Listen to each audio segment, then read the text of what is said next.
Hello. आज हम एक नए वर्टेक्स एफएक्स इंडिकेटर के बारे में बात करने जा रहे हैं जिसे अडैप्टिव एटीआर कहा जाता है। तो अडैप्टिव एटीआर क्या है और हम अपने व्यापार के लिए इस संकेत का उपयोग कैसे कर सकते हैं, चलो देखते हैं।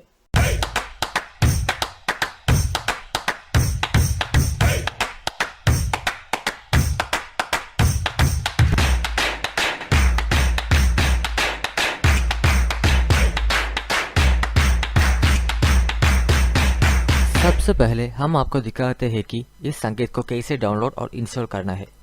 आपको टर्मिनल टैब से ट्रेडिंग टर्मिनल के अंदर यह मैनुअल www.vstore.co से संकेतक डाउनलोड कर सकते हैं। यदि आप vstore टैब के संकेतक डाउनलोड कर रहे हैं तो राइट क्लिक करें और चुनें डाउनलोड करो और इंस्टॉल करो। डाउनलोड के बाद सूचक नेविगेटर पैनल में उपलब्ध है। यदि आप vstore वेबसाइट से इंडिकेटर डाउनलोड करते हैं तो आपके इस वर्टेक्स एफएक्स टर्मिनल सॉफ्टवेयर के फोल्डर में रखना चाहिए। आमतौर पर पाथ आपकी प्राथमिक डिस्क होगी जो कि सामान्य स्थिति में सी फोल्डर है। आपकी सी फोल्डर के अंदर अपना यूजर्स फोल्डर ओपन करो और user name folder, app data, roaming, vertex FX client terminals, vertex FX trader 11, VT11, local VT script. अब अपने संकेत को यहाँ पेस्ट करें और अपने टर्मिनल पर वापस जाए। अडैप्टिव एटीआर औसत ट्रू रेंज इंडिकेटर पर आधारित एक शक्तिशाली vertex FX client side indicator है। The average true range indicator कीमत की अस्थिरता के बारे में जानकारी प्रदान करता है। हालांकि एटीआर के एक कमी यह है कि प्रवृत्ति की दिशा या दिशा में परिवर्तन प्रदान नहीं करता है। अडैप्टिव एटीआर की गणना के लिए एक अनुकूली प्रतिक्रिया तंत्र का उपयोग करके इस कमी को दूर करते हैं।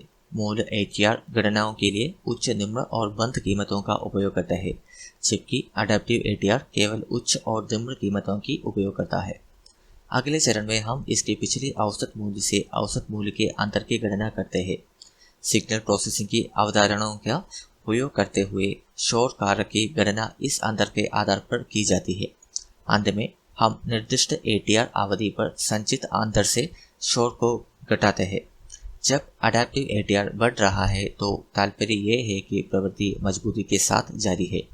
इसके विपरीत जब अडैप्टिव एटीआर बाहर निकलता है और गिरने लगता है तो ये दर्शाता है कि प्रवृत्ति समाप्त हो गई है और प्रत्यावर्तन की संभावना आसन है। बाय और सेल।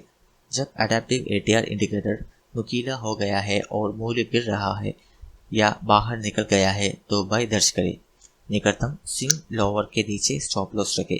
जब व्यापार लाभदायक हो जाता है तो ट्रेलिंग स्टॉप की नियुक्त करने की सिफारिश की जाती है। शॉर्ट और एग्जिट लॉन्ग। जब अडैप्टिव एटीआर इंडिकेटर पीक हो गया है और मूल्य बढ़ रहा है या टॉप किया है तो शॉर्ट दर्ज करें। स्टॉप लॉस को निकटतम स्विंग उच्च के ऊपर रखें। जब व्यापार लाभदायक हो जाता है तो ट्रेलिंग स्टॉप की नियुक्त करने की सिफारिश की जाती है।